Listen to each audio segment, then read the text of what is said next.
मेरे ससुर चाहते थे कि नौकरानी घर छोड़कर चली जाए और मैं ससुर के साथ घर में अकेली रहूं, ताकि वो मेरे साथ अपनी मन मर्जी कर सके।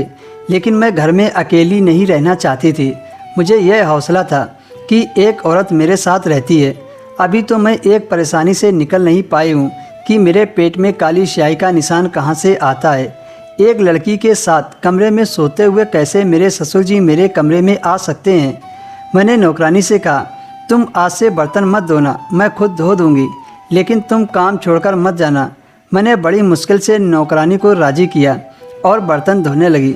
मैं अब खुद ससुर जी को खाना देने जाने लगी, जबकि इससे पहले नौकरानी ही ससुर जी को खाना देने जाती थी। मैं खाना देने ससुर जी के कमरे में गई तो ससुर जी कहने लगे कि यह लड़की आज के बाद मेरे कमरे में नज़र न आ जाए। आज के बाद मेरे कमरे की सफाई का ख्याल तुम रखोगी। यह सुनकर मैंने हाँ में सिर हिला दिया।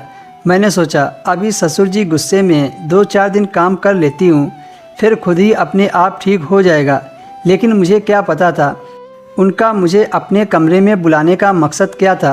मैं ससुर के कमरे में पूछकर गई ताकि उनके कमरे में सफाई कर दूं, तो देखा फिर से वह काली स्याही से सफ़ेद कागज़ में लाइन खींच रहे थे। मुझे देखकर जल्दी से सब कुछ दराज में रख दिया और सीधे होकर बैठ गए। मैंने कहा, पापा मैं कमरे की सफाई कर दूं? तो कहने लगे, हाँ कर दो। मैंने उनके बेड की चादर बदली और झाड़ू लगाने लगी, लेकिन वह बार बार मुझे ही देख रहे थे।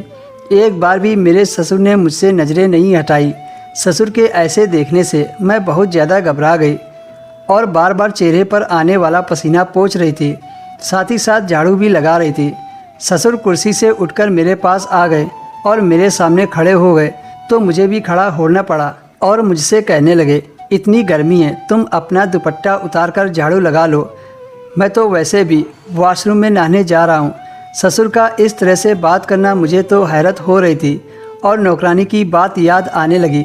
ससुर ने कई बार नौकरानी से भी यही बोला था। मैंने कहा, मुझे दुपट्टा उतारकर काम करने की आदत नहीं है।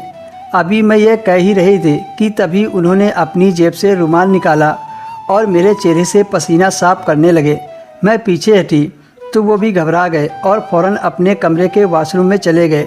मेरे दिल की हालत तो ऐसी थी कि धड़कना ही भूल गया था। अब मुझे ससुर के कैरेक्टर पर शक होने लगा था। मैंने जल्दी से कमरे की सफाई की और बाहर निकल आई। रात में जब मैं नौकरानी के साथ अपने कमरे में गई तो वह अपना बिस्तर ज़मीन पर बिछाने लगी। मैंने नौकरानी को अपने पास बुलाया। मुझे लगा ये बात नौकरानी को बतानी चाहिए। वो अपना बिस्तर छोड़कर मेरे पास आकर बैठ गई। मैंने कहा, तुम जो कुछ भी मेरे ससुर के बारे में बताती थी, अब वो मुझे सच लगने लगा है। आज हम दोनों मिलकर एक गेम खेलते हैं। दोस्तों, अगर आपको इसके आगे की कहानी सुनना है तो कमेंट में ससुर पार्ट 2 लिखें।